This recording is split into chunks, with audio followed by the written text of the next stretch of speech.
You know that moment when someone says something so cruel that it literally feels like a slap across your face? Well, that's exactly what happened to me last Tuesday night at dinner. My own brother, the person who was supposed to have my back, looked me dead in the eyes and said, "You're still a burden, Maya." I'm sitting here in this tiny studio apartment in downtown Phoenix, Arizona, still trying to wrap my head around how everything went to hell so fast. 3 months ago, I thought I had it all figured out. I was living in my childhood home with my older brother Derek, helping take care of our sick mom, working 2 jobs to pay the bills, and honestly believing we were in this together as a family. But man, was I wrong. Let me back up a bit. Our mom, Carol, had been battling stage 3 breast cancer for about 2 years. Dad passed away when I was 16. Heart attack at 48, if you can believe that. So it was just the 3 of us in that old colonial house on Maple Street that Dad bought back in '98. You know the type. White picket fence, big oak tree in the front yard, the whole American dream package. Derek's 32, works in tech, makes decent money. I'm 28, and I've been juggling a job at the local diner during the day and cleaning offices at night just to help cover Mom's medical bills and keep food on the table.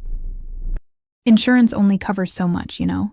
And those cancer treatments, they'll bankrupt you faster than you can say copay. I moved back home 2 years ago when Mom got diagnosed, left my own little apartment across town, put my life on hold, because that's what family does, right? At least that's what I thought. Derek never asked me to come back. Hell, he barely acknowledged that I was sacrificing my own independence to help out. But I did it anyway because Mom needed us. She needed someone to drive her to chemo appointments, someone to make sure she was eating, someone to just be there when the treatments made her sicker than a dog. And I was good at it. I mean, really good. I organized her pill schedule. I learned how to cook all these healthy meals that wouldn't upset her stomach. I even got certified as a home health aide online so I could better understand what she was going through. I turned into this whole different person, more responsible, more caring, more, I don't know, adult, I guess. But apparently, Derek saw it differently. That Tuesday night we were having dinner, nothing fancy, just some chicken and rice I'd whipped up after getting home from my shift at Murphy's Diner. Mom was having one of her better days, actually cracking jokes and asking about our work. It felt almost normal, you know, like the old days before cancer became the uninvited guest at every meal. Then Derek's phone started buzzing. Work stuff, as usual. He was texting while Mom was talking about wanting to plant some flowers in the spring, and I could see her face just deflate. So I did what any decent person would do. I asked him to put the phone away. "Come on, Derek. Mom's trying to tell us about her garden plans." He looked up with this annoyed expression, like I'd just interrupted some life-or-death business deal. "Maya, I'm handling something important here." "More important than Mom?" I shot back. That's when his face changed, got all cold and hard. He set his phone down real slow, looked right at me, and said those words that are still echoing in my head. "You know what, Maya? You're still a burden. You've been living here rent-free for 2 years, eating our food, using our utilities, and acting like you're some kind of saint for helping out. But guess what? I never asked you to come back. I never asked you to play house and pretend like you're Mom's savior." The silence that followed was deafening. Even Mom stopped mid-sentence about her daffodils. I felt something break inside me. Not just my heart, though that was definitely shattered, but something deeper. My sense of belonging, maybe. My belief that family meant something. Without saying a word, I reached into my purse, pulled out my house keys, and laid them right there on his dinner plate, right on top of his precious phone. "Well then," I said, standing up from the table, "I guess you won't have to worry about that burden anymore." And I walked out, just like that, left my whole life behind and haven't looked back since. If you're enjoying this story, please hit that like button and let me know in the comments where you're watching from. And don't forget to follow the channel for more real-life stories like this one. Trust me, this is just the beginning. So there I was, standing on the sidewalk in front of the house I'd called home for 2 years, with nothing but my purse and the clothes on my back. Real smart move, Maya. Real freaking smart. The first night was the hardest. I ended up at a 24-hour Denny's on McDowell Road, nursing a cup of coffee that probably cost more than I could afford, and trying to figure out what the hell I was going to do. The waitress, this sweet older lady named Dolores, kept refilling my cup without asking. I think she could tell I was having the worst night of my life. "Honey, you look like you've been through the ringer," she said around 2 a.m., sliding into the booth across from me during her break. "Everything okay?" And you know what? I just broke down. Right there in that crappy diner with the flickering fluorescent lights and the smell of burnt bacon, I told this complete stranger my whole sob story. How I'd given up everything to help my family, how my brother threw it back in my face, how I had nowhere to go. Dolores listened to every word, then reached across the table and squeezed my hand. Sugar, sometimes the people who are supposed to love us the most are the ones who hurt us the deepest. But that don't mean you give up on yourself. She let me stay until her shift ended at 6 a.m., then drove me to this women's shelter on Roosevelt Street. It wasn't the Ritz, but it was a roof over my head. The first few days were rough, sharing a room with 3 other women, all of us carrying our own baggage, trying to figure out how we'd ended up there. But here's the thing about hitting rock bottom. It's got a way of showing you who you really are. I threw myself into finding work, already had experience at Murphy's Diner, so I picked up extra shifts there, started cleaning more offices at night, even took on some weekend catering gigs through this app called TaskRabbit. Basically, if it paid money, I was doing it. The other women at the shelter thought I was crazy, working 16-hour days. But I had this fire in me, you know? This need to prove, to Derek, to myself, to the whole damn world, that I wasn't a burden, that I was worth something. About 3 weeks in, I met Jessica. She was this tough-as-nails chick from Detroit who'd come to Phoenix to escape an abusive ex. She'd been at the shelter for 2 months and had this whole system figured out. "Girl, you're working yourself to death," she told me one night, as I came dragging in after a double shift. "You gotta work smarter, not harder." Turns out Jessica had been saving every penny, living off the free meals at the shelter and the local food bank. She was planning to get her own place and had been researching all these programs for women transitioning out of homelessness. "There's this thing called rapid rehousing," she explained, showing me websites on her cracked phone screen. "They help you get into an apartment, cover the deposit, sometimes even the first few months of rent while you get on your feet." I'd never heard of half these programs: housing assistance, job training, even education grants for people in our situation. It was like this whole world I never knew existed, but the waiting lists were long, and the requirements were strict. You had to prove you were serious about changing your situation, that you weren't just looking for a handout. So I got serious. Real serious. I applied for everything Jessica showed me, started taking online courses in medical billing, figured with my home health aid certification, it might be a good field to get into. Kept working my multiple jobs, saving every dollar I could. The hardest part wasn't the long hours or the uncertainty about where I'd be sleeping next week. It was the silence from my family. Mom tried calling a few times in those first weeks. I could see her name on my phone screen, but I just couldn't bring myself to answer. What was I supposed to say?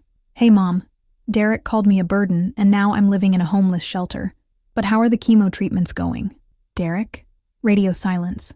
Not a single text, not a phone call, nothing. Like I'd never existed at all. But you know what? That silence taught me something important. It taught me that the only person I could really count on was myself. And for the first time in my life, that didn't scare me. It motivated me. By the end of my second month at the shelter, I'd saved up almost $3,000.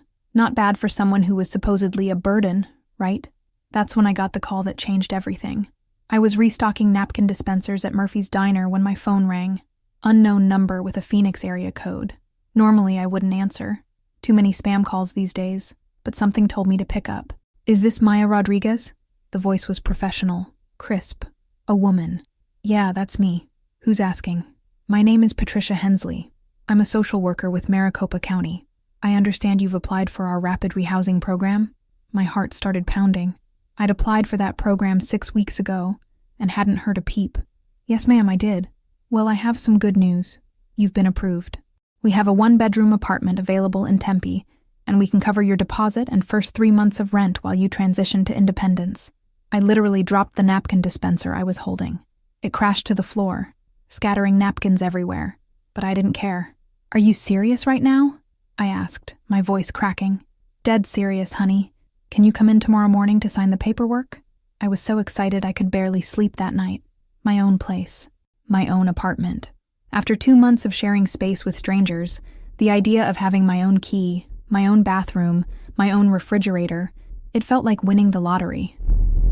The apartment was small, but perfect. Ground floor unit in this complex called Desert Springs, with a little patio and everything. The walls were beige and boring, but they were my beige and boring walls. Patricia helped me understand all the program requirements. I had to maintain steady employment, meet with a caseworker once a week, and start paying a portion of the rent after the first 3 months. But it was doable. More than doable. It was my shot at a real fresh start. The first night in my own place, I slept on an air mattress I'd bought at Walmart. Didn't have much furniture yet, but I had my own space. I remember lying there in the dark, listening to the sound of my neighbor's TV through the thin walls, and just feeling this incredible sense of peace.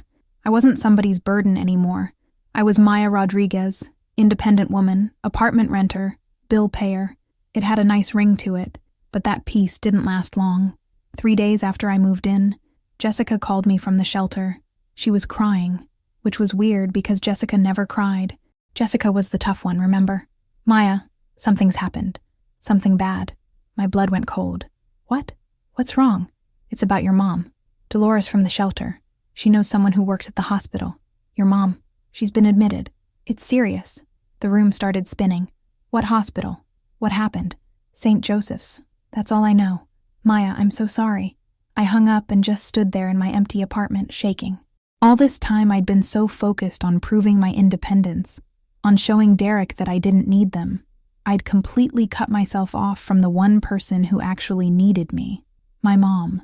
The woman who raised me, who taught me how to be strong, who was fighting cancer, while her own children were too busy fighting each other to support her properly.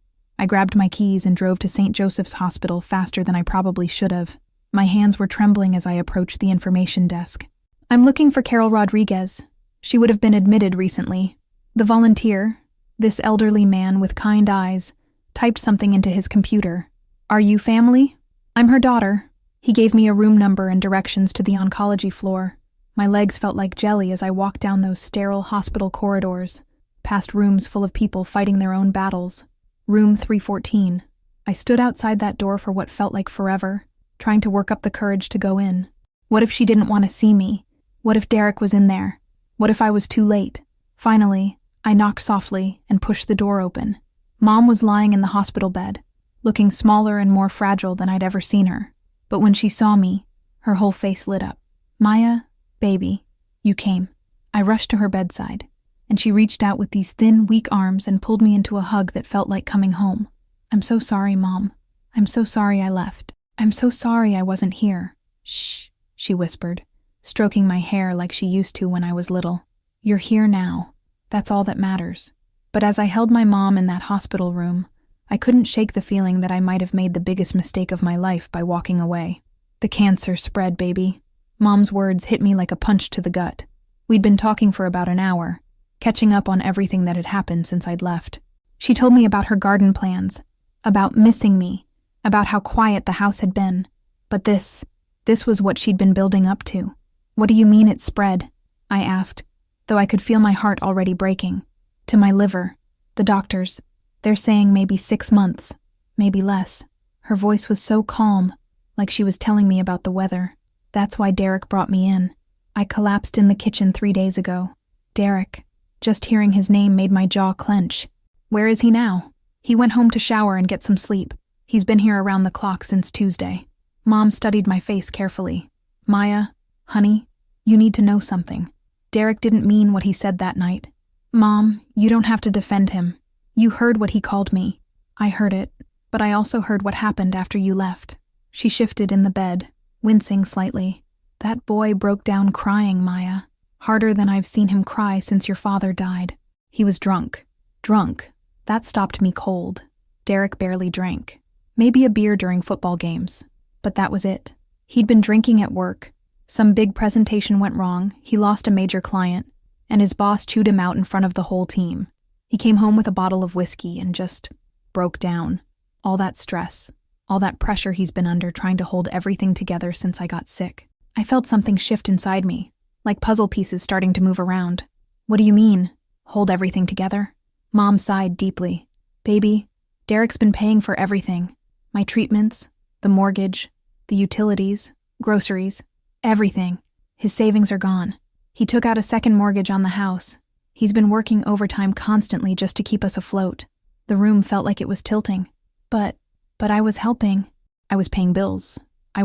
Honey, You were helping with day-to-day stuff, and I was so grateful for that. But the big expenses? The ones that really matter?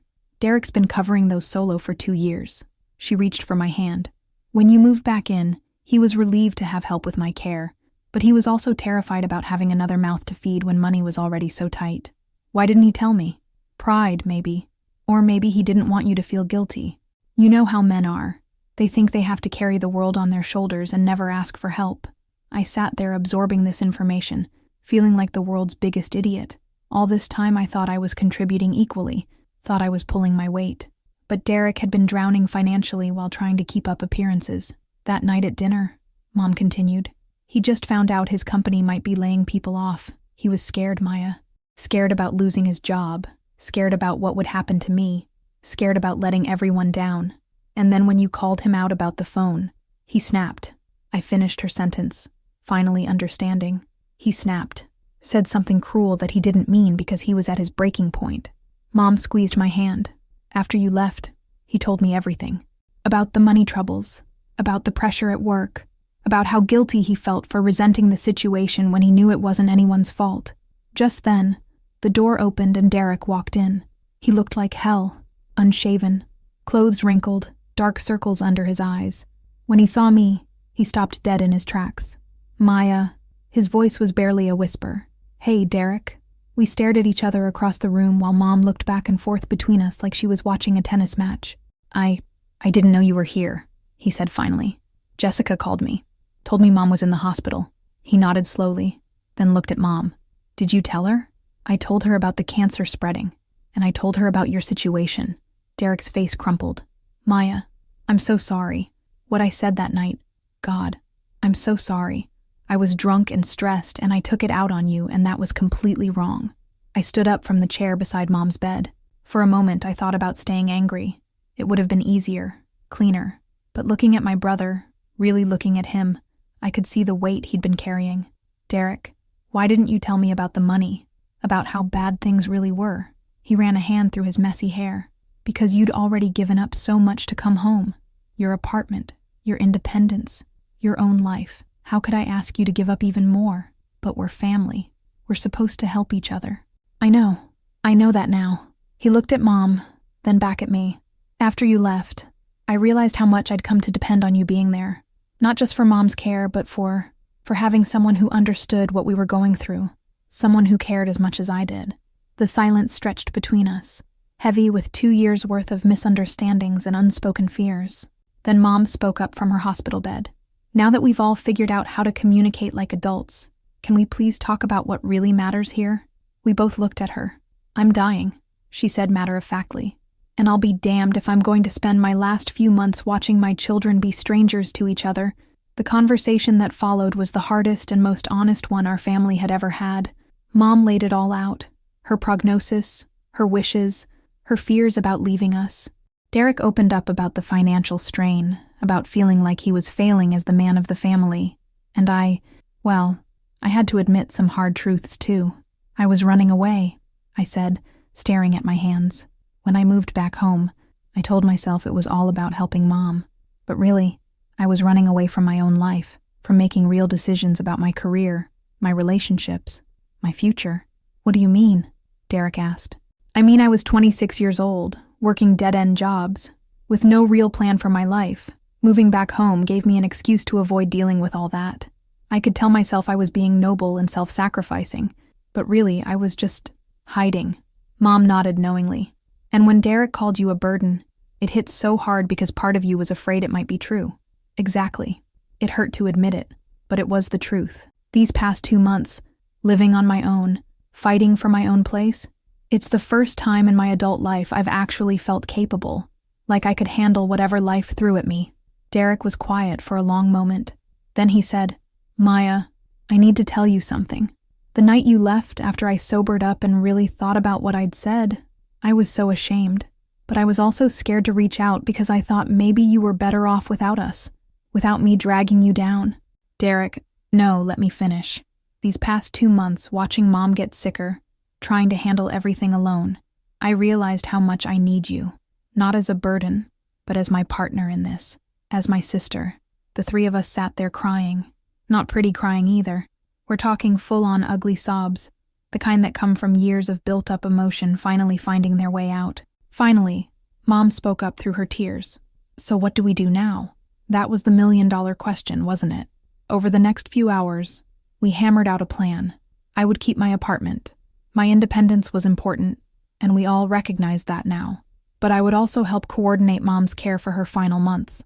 Derek would handle the finances, but he'd be transparent about everything so I could help where possible.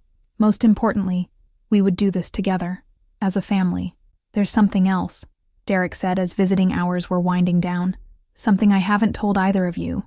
Mom and I both looked at him expectantly. I've been seeing a therapist. Started a few weeks after Maya left. Dr. Martinez helped me realize that I've been carrying around this guilt about Dad's death for years. This was news to me. What guilt? Derek, you were barely out of college when Dad died. I know, but I kept thinking I should have been able to prevent it somehow. Should have noticed the signs, should have made him go to the doctor sooner. When Mom got sick, all those feelings came rushing back. Like if I couldn't save Dad, I had to save Mom, and I had to do it perfectly, or I'd fail again. Oh, honey, Mom whispered. You can't save people from cancer any more than you could save your father from a heart attack. I know that now. Dr. Martinez has been helping me work through it. She says I have this thing called hyper-responsibility. Like I think I'm personally responsible for everyone else's happiness and safety. I had to laugh at that. Derek, you do realize that's exactly what I was doing too, right? Taking responsibility for everyone else's problems, instead of dealing with my own stuff. We're a pair, aren't we? He said, shaking his head. You're Rodriguez kids, Mom said with a weak smile. Stubborn and complicated, just like your father. That night, I went back to my apartment and sat on my little patio, looking up at the stars. For the first time in months, I felt like I could breathe properly. The knot of anger and hurt that had been sitting in my chest since that awful dinner was finally starting to loosen. My phone buzzed with a text from Derek. Thank you for coming today. I love you, sis. I texted back, love you too, butthead. Some things never change. But as I sat there in the desert air, I couldn't shake the feeling that our story was just beginning. Mom had 6 months, maybe less. Derek and I had a lot of lost time to make up for, and I had to figure out how to balance my new independence with being there for my family. It wasn't going to be easy, but for the first time in a long time, I felt like we might actually be able to figure it out, together. The next 3 months were like living in some weird parallel universe where everything was both perfect and terrible at the same time. Perfect, because Derek and I were closer than we'd ever been, working together to make Mom's final months as comfortable and meaningful as possible. Terrible because, well, we were watching our mother die. Mom came home from the hospital after a week, but she was different, frailer, more tired. The cancer was aggressive, and the treatments that had been keeping it at bay weren't working anymore. She made the decision to stop chemo and focus on what the doctors called comfort care. I'll never forget the conversation when she told us, I'm done fighting this thing, she said one afternoon, while we were all sitting in the living room. Derek was working on his laptop. He'd negotiated working from home more often, and I was organizing her medications. I want to spend whatever time I have left actually living, not just surviving. Derek looked up from his computer. Mom, are you sure? Maybe if we try a different treatment. Derek, baby, I'm sure. I've been researching this for weeks. The statistics aren't good. And the side effects? I'd rather have 3 good months than 6 miserable ones. It was hard to accept, but she was right. Once she stopped the chemo, Mom actually seemed more like herself. She had more energy, more appetite. We started doing all the things she'd been too sick to do during treatment. I took time off from my night cleaning job so I could spend more time with her. My boss at Murphy's Diner was incredibly understanding. Turned out her own mother had died of cancer a few years earlier. The rapid housing program was flexible too, as long as I could prove I was still working and meeting my obligations. We had this routine that developed over those months. I'd come over every morning after Derek left for work, and Mom and I would have breakfast together. Sometimes we'd work in the garden. She was determined to get those daffodils planted for next spring, even though we all knew she wouldn't be there to see them bloom. Other days we'd just talk. Really talk. In a way we never had when I was younger. She told me stories about her childhood in Tucson, about meeting Dad, about what it was like raising 2 kids mostly on her own after Dad died. I told her about my dreams, my fears, my plans for the future. You know what I'm proudest of? She said one day while we were planting bulbs in the front yard. What? The woman you've become these past few months, not the woman you were when you moved back home. You were wonderful then too, but the woman you've become since you left. Independent, strong, fighting for yourself. I had to wipe my eyes with the back of my gardening glove. I learned from the best. Your father always said you had his stubborn streak. Just his? She laughed, and the sound was music. Okay, fine. You got a double dose. From both of us. Derek and I had settled into this new dynamic that worked surprisingly well. He handled the medical appointments and insurance paperwork. Turned out he was really good at dealing with bureaucracy when he put his mind to it. I handled the day-to-day care and companionship. We'd text each other updates throughout the day, and most evenings all three of us would have dinner together. It wasn't perfect. Derek still had his moments of trying to control everything, and I still had my moments of wanting to prove I could handle things alone. But we'd learned to call each other out on our bullshit in a loving way. You're doing that thing again, I'd tell him when he started micromanaging Mom's medication schedule that I'd already organized. And you're doing that thing where you refuse help because you want to be Superwoman. He'd shoot back when I insisted on moving Mom's heavy oxygen concentrator by myself. Mom would just sit there watching us bicker and smile. You two sound just like you did when you were kids. The hardest part wasn't the practical stuff, the medical equipment, the changing needs, even the gradual decline. The hardest part was watching someone you love slowly say goodbye to the world. Mom started making lists, things she wanted us to know, things she wanted us to remember, things she wanted us to do after she was gone. She wrote letters to future grandchildren she'd never meet. She organized photo albums and labeled them so Derek and I would know who all the people were. I don't want you two to forget the stories, she explained one day while we were going through old pictures. Family history dies with people, if no one passes it down. She also started having frank conversations with us about practical matters, where important documents were kept, what she wanted for her funeral, how she hoped Derek and I would stay close after she was gone. Promise me something, she said one evening in early November. We were all sitting on the couch watching some cheesy holiday movie. Mom's choice, of course. Promise me you two won't let grief turn you into strangers again. Mom, Derek started. Promise me, she insisted, her voice stronger than it had been in weeks. I can handle dying. What I can't handle is the thought of my children going through life without each other. We promised. What else could we do? But even as we made that promise, I could feel something shifting. Mom was getting weaker. The good days were becoming fewer and farther between. And despite all our planning and preparation, none of us were really ready for what was coming next. Mom died on a Tuesday morning in December, just as the sun was coming up. It was peaceful, if you can call watching someone you love slip away peaceful. Derek and I were both there, holding her hands, telling her it was okay to go. The hospice nurse had warned us it would probably happen soon. Mom had stopped eating much over the weekend, and she'd been sleeping more and more. Monday night, she asked us both to stay over. I don't want to be alone, she said simply. So we camped out in her bedroom. Derek slept in the old recliner Dad used to watch TV in, and I curled up on the little love seat Mom had moved into her room when she first got sick. We took turns holding her hand through the night, telling her stories, playing her favorite music softly. Around 5 a.m, her breathing changed, became more labored. The nurse had told us this might happen, but knowing something intellectually and experiencing it are two completely different things. Should we call someone? Derek whispered. She's not in pain, I said, though I wasn't sure how I knew that. I think she's just ready. We both moved closer to the bed. Derek took her left hand. I took her right. We love you, Mom, I whispered. It's okay. Dad's waiting for you. Thank you for everything, Derek added, his voice breaking. Thank you for being the best mom in the world. She squeezed our hands, just barely, but we both felt it.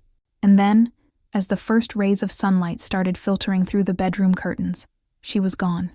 The silence that followed was unlike anything I'd ever experienced.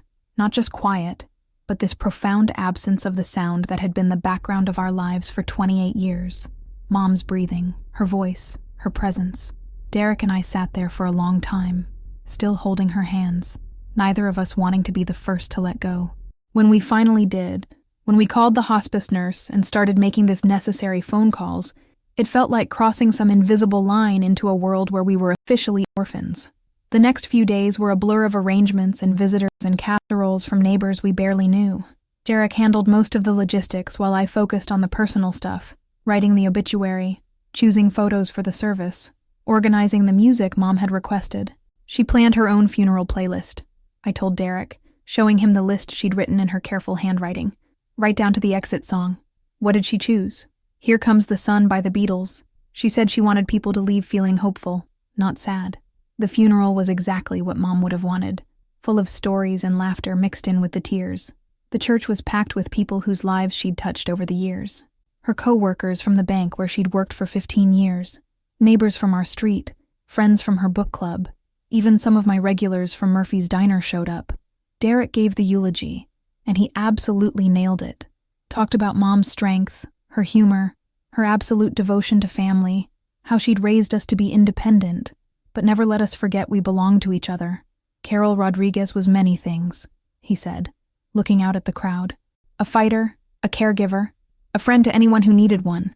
But most of all, she was the kind of person who made everyone around her better just by being herself. After the service, after the reception, after the last casserole dish was returned, and the last sympathy card was read, Derek and I found ourselves sitting in Mom's living room, surrounded by the detritus of a life. Photo albums, pill bottles, get-well cards, the oxygen concentrator we didn't need anymore. What do we do now? I asked. It was the same question Mom had asked in the hospital 3 months earlier, but this time, she wasn't there to help us figure out the answer. I don't know, Derek admitted. I've been so focused on taking care of her, I haven't thought about what comes after. We talked for hours that night, about Mom, about ourselves, about what we wanted our lives to look like going forward. Derek was thinking about selling the house. Too many memories, too much space for one person. I was thinking about maybe going back to school, using some of the education benefits I'd learned about during my time at the shelter. What if we kept it? I said suddenly. The house, I mean. Derek looked at me like I'd lost my mind. Maya, I can't afford to keep this place. The mortgage payments alone. What if we both lived here? Split the expenses? You have your own apartment now. Your independence. I know. And that was important. It's still important. But Derek, this house, it's not just Mom and Dad's legacy. It's ours too. We grew up here. All our good memories are here. He was quiet for a long time, considering, what would that look like? Us living together again. Different than before. We're different than before. We're both adults who've learned how to communicate, how to respect each other's space. And we're both going to need each other, at least for a while. The grief counselor said it's good to have family close during the first year, Derek said thoughtfully. Plus, I added with a small smile, someone's got to make sure those daffodils bloom in the spring. 6 months later, I'm sitting in Mom's old garden, watching those daffodils she insisted on planting push their way up through the Arizona soil. It's early March, and spring in Phoenix is absolutely gorgeous.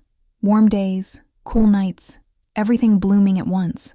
Derek and I did end up keeping the house. It took some creative financing and a lot of honest conversations about boundaries and expectations, but we made it work. I kept my apartment for the first few months, using it as a sort of safety net while we figured out if living together again was actually sustainable. Turns out, it was. We're different people than we were a year ago. Derek's still in therapy, working through his control issues, and learning to ask for help when he needs it. I'm back in school, enrolled in a medical administration program at Phoenix College, with plans to eventually work in healthcare management. The house feels different now, too. We kept Mom's room exactly as it was for the first couple of months, but eventually we both agreed that wasn't healthy. Derek moved into the master bedroom, and I took over the guest room that used to be my old childhood bedroom. We converted Mom's room into a shared office space. But here's the thing that really surprised me. We're actually good at this. Good at being roommates, good at being family, good at supporting each other without enabling each other's worst tendencies. Derek's learned to back off when I need space to handle things my own way. I've learned to accept help without feeling like it makes me weak or dependent. We have weekly family meetings. Yes, I know how that sounds, where we talk about household stuff, finances, and how we're both doing emotionally. You know what Mom would say if she could see us now? Derek said last week during one of our meetings. What? She'd say we finally figured out how to be adults. He wasn't wrong. I've also stayed in touch with Jessica from the shelter. She got her own place about a month after I did, and we've become real friends.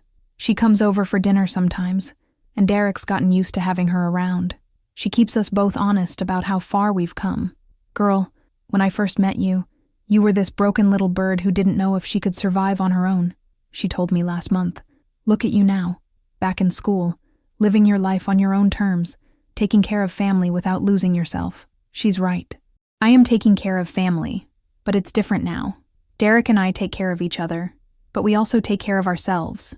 We've learned the difference between supporting someone and sacrificing yourself for them. The grief is still there, of course. Some days it hits me out of nowhere. I'll see something funny and reach for my phone to text Mom, or I'll smell her perfume on a stranger and just fall apart. But Derek and I have learned to ride those waves together. Sometimes one of us needs to cry, and the other one just holds space for that. Sometimes we both need to cry, and we do it together. We've also learned to celebrate the good memories without feeling guilty about enjoying life. Last month was Mom's birthday, and instead of being miserable, we threw a little party in her honor, made her favorite foods, played her favorite music, told stories about her to friends who came over. She would have loved this, Derek said as we were cleaning up afterward. She would have complained that we were making too much noise and disturbing the neighbors. I corrected him, and we both laughed. Because that's the thing about love, about family, about second chances. They're messy and complicated and sometimes painful, but they're also worth fighting for. A year ago, I thought being called a burden was the worst thing that could happen to me. Now I realize it was actually the push I needed to become the person I was meant to be. Independent, but not isolated. Strong, but not stubborn. Capable of taking care of others without losing myself in the process. Derek and I still have our moments. We're siblings, after all. But we've learned that love isn't about being perfect for each other. It's about showing up, even when it's hard. It's about forgiveness, even when it hurts. It's about building something together that's stronger than what either of you could create alone. Mom's daffodils are in full bloom now, bright yellow against the desert landscape. Every time I look at them, I remember what she used to say. Even in the hardest ground, beautiful things can grow if you're patient enough to tend them. She was talking about flowers, but she could have been talking about family. And that's my story. How a single cruel comment led to the best and worst year of my life, and how my brother and I learned that sometimes you have to lose each other to really find each other. If this story touched your heart, please hit that like button and let me know in the comments where you're watching from. Your support means everything to me. And don't forget to follow the channel for more real-life stories of resilience, family, and second chances. Until next time, remember, you're stronger than you think, and you're never as alone as you feel.